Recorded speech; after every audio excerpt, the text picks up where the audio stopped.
से नीतियां बनती, योजनाएं बनती, देश आगे बढ़ने की अपनी रूपरेखा तैयार करती और इसलिए सटीक जानकारियां होना बहुत जरूरी है। कभी कभी जो सरकार की तरफ से प्रतिनिधि आते हैं वो इतनी जल्दी में होते हैं, कभी स्पेलिंग लिख देते हैं, कभी अलग लिख देते हैं और इसके कारण अल्टीमेट परिणाम हमें सही मिलने में दिक्कत आती है। अब जब टेक्नोलॉजी अवेलेबल है और इस बार निर्णय किया है, आप स्वयं भी जनगणना में अपनी जानकारियां अपने मोबाइल फोन से भर करके दे सकते हैं। बाद में कोई बाबू आएंगे, कोई प्रतिनिधि आएंगे, आपसे चर्चा करेंगे, लेकिन आप परिवार के सब बैठ करके अगर डिजिटली अपना रजिस्ट्री करवा दें, सारी बारीकियां, स्पेलिंग में भी गलती ना हो, कोई भी जानकारियों में गलती ना हो, आप जितनी परफेक्ट जानकारी देंगे देश को आगे बढ़ने में बहुत बड़ी मदद मिलेगी। और इसलिए मैं देश के नौजवानों को कहता हूं कि आप अपने परिवार के लोगों को बिठा करके पूरे फॉर्म को समझिए, पहले कागज पे फॉर्म को भर दीजिए, कोई गलती है तो करेक्ट कर लीजिए और फिर टेक्नोलॉजिकली उसको डिजिटली इसको अपलोड कर दीजिए। आप देखिए इतना बड़ा काम देश कर लेगा और देश का समय और शक्ति सही काम के लिए उपयोग आएगा। और इसलिए मेरे देश के नौजवानों को जनगणना के इस काम में सक्रियता से जुड़ने के लिए मैं आग्रह करता हूं। मेरे प्यारे देशवासियों, मैंने लाल किले से पंच प्राण की बात कही। इस पंच प्राण ने देश को अपने आत्मगौरव की ओर लेकर आगे बढ़ने का, हमें गुलामी की मानसिकता हर पल मिटाते ही रहना है।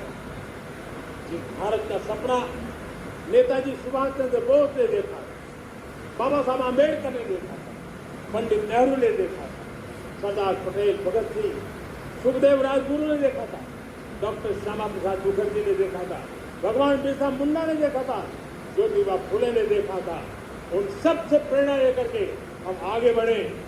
आइए इस संकल्प को हम दोहराए, स्वयं से ऊपर राष्ट्र का हित हो, स्वयं से ऊपर राष्ट्र का हित हो और कर्तव्य ही हमारी पहचान हो। मैं सभी देशवासियों से कहूंगा, समय हमारा है। मैं सभी देशवासियों को कहूंगा, समय हमारा है, अवसर हमारा है, संकल्प हमारा है। आइए सपनों को संकल्प बनाए, संकल्प को सामर्थ्य बनाए और सामर्थ्य को सफलता में बदल के रहे। आइए हर कदम को विकास का कदम बनाए, कदम से कदम मिलाए, मन से मन मिलाए, लक्ष्य से जुड़े रहे।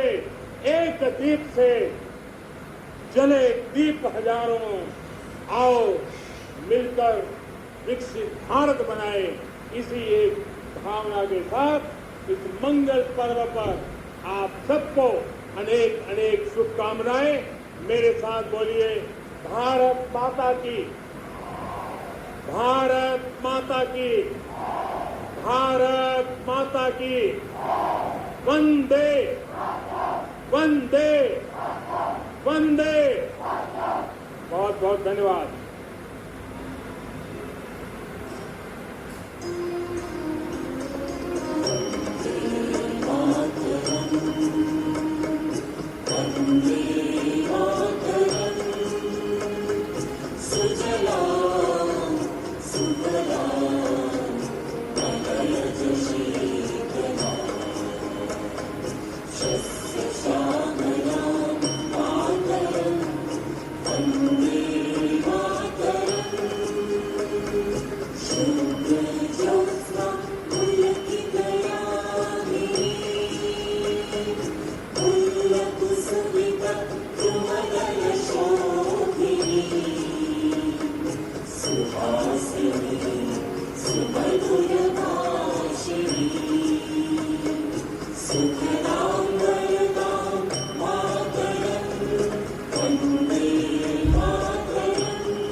और उसके आसमान को एक नई आभा, एक नया सौंदर्य, एक नया कलेवर प्रदान कर रहे हैं। मानो सारे माहौल। माननीय प्रधानमंत्री महोदय उपस्थित जन समूह का अभिवादन करते हुए हाथ हिलाकर और उन्हें पूरे उत्साह के साथ उनके इस अभिवादन का जवाब मिल रहा है। The Prime Minister has always talked about inculcating those same values and virtues as the Mahatma had in our lives. The balloons being left out in the open skies, showcasing the free spirit of a young country, the spirit which is taking the country to newer heights. And the Honourable Prime Minister addresses the students and the youth power. He talks about attaining one's goal and keeping the nation first, of making sure that we try to find solutions to the problems we see around us, to uplift others, to believe that everyone is capable of doing great things, and to be able to see the Almighty in each and every soul, to be a firm believer that cleanliness is next to godliness.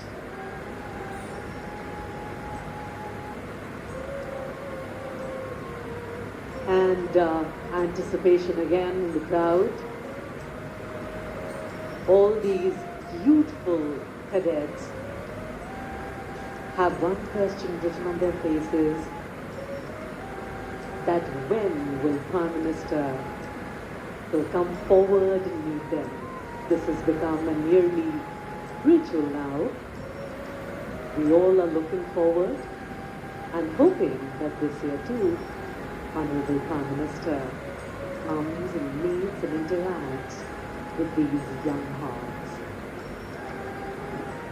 And perhaps in this moment, we also realize the true meaning of freedom. Freedom is the space to dream, the courage to rise, and the opportunity to choose our own direction.